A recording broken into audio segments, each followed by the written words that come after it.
Did you know that in Igbo tradition, when a man pays a woman's bride price, any child she begets in that union, under that umbrella, it belongs to the man?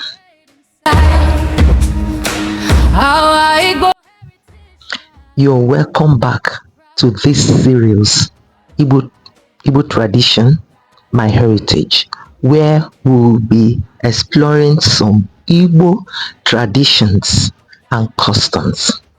So today the topic is, in a marriage, who owns the child? Like I said,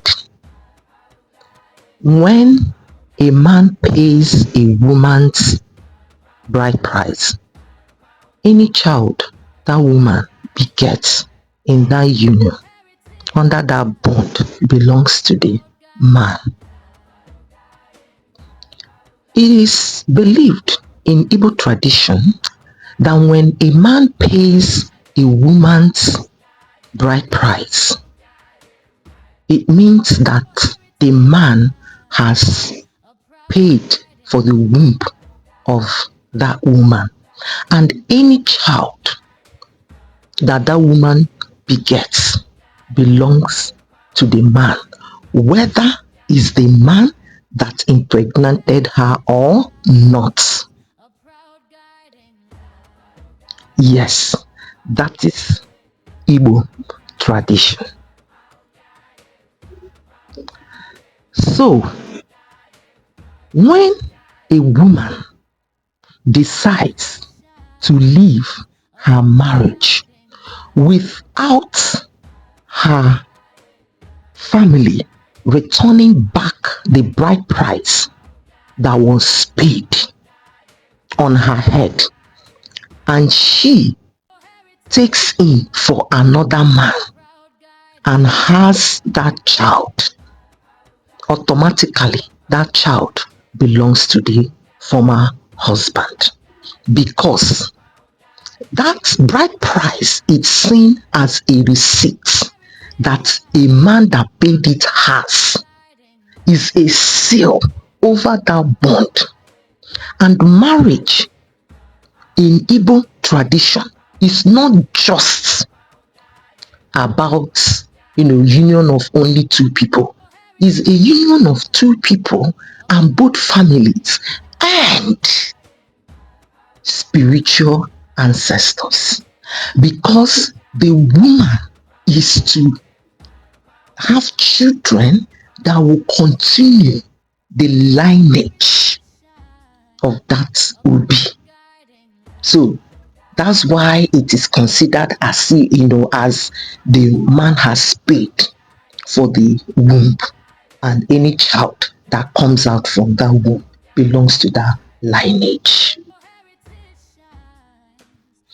So, like I said, when a woman separates from her husband without her family duly returning the bride price paid on her head, and she goes ahead to have a child for another man, that child automatically, according to Igbo tradition, belongs to that man that paid her bride price. According to Igbo tradition, that man that impregnated her is seen as a male concubine, which today you can call sperm donor. He's just seen as a sperm donor. He has no legal and traditional rights over that child, according to Igbo tradition.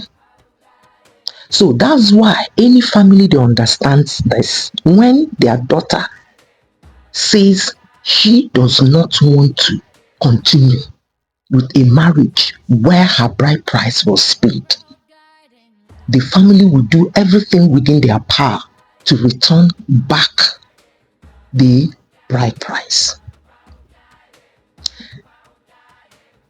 Because if she does not, any child she begets anywhere, the man has rights over that child.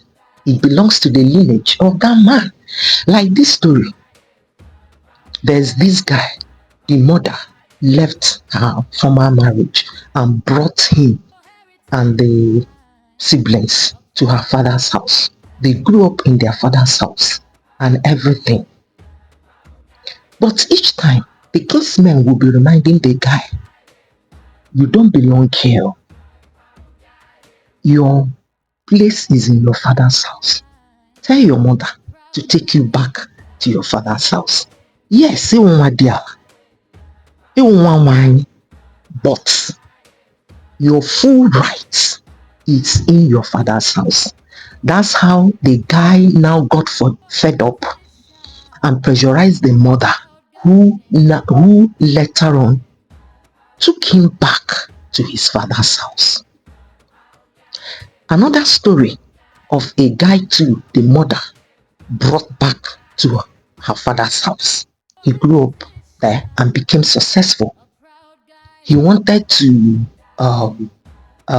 take up a title, but it happened that anyway, he and another guy born in that family, two of them started dragging that title, who to take it up.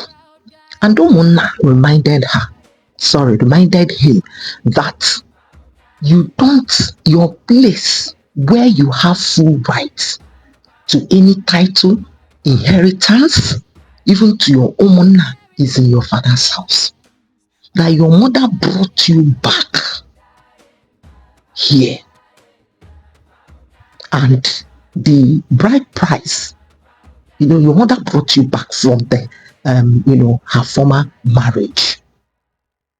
So there is no way you can take up this title because it's not for you. And it became a battle, a clash of the title, because he has money, but still traditionally the people were saying no. So that's why our forefathers made it that when bride price of a child, of a bride is being paid, any child that is being begotten in that marriage will now have full rights to Umuna, full right to inheritance, and full right to take up any title. Such a child will not be like, even in this present day, these two stories I told you are present day. They will not remind you that your mother brought you back. That where your lot is in your father's house. So, in summary, a child, according to Igbo tradition, belongs to a man who officially, traditionally paid a bride price of a woman, because that bride price he did is a seal of that bond, is the receipt the man has over that woman's womb. Not that the woman is his slave, no, but is a right that any child that comes out from that womb belongs to my lineage. And his own ancestors, even the ancestors of the woman too, they agree to it. So, my people, this is how it's being viewed. A child is being viewed. Who owns a child in a marriage is being viewed in Igbo tradition. I will be bringing you more of Igbo traditions about different events and life. So you subscribe to this channel, as you will get more information and know about Igbo tradition. I will always say, Igbo tradition, my heritage. See you next time. Thank you. Ndewo no.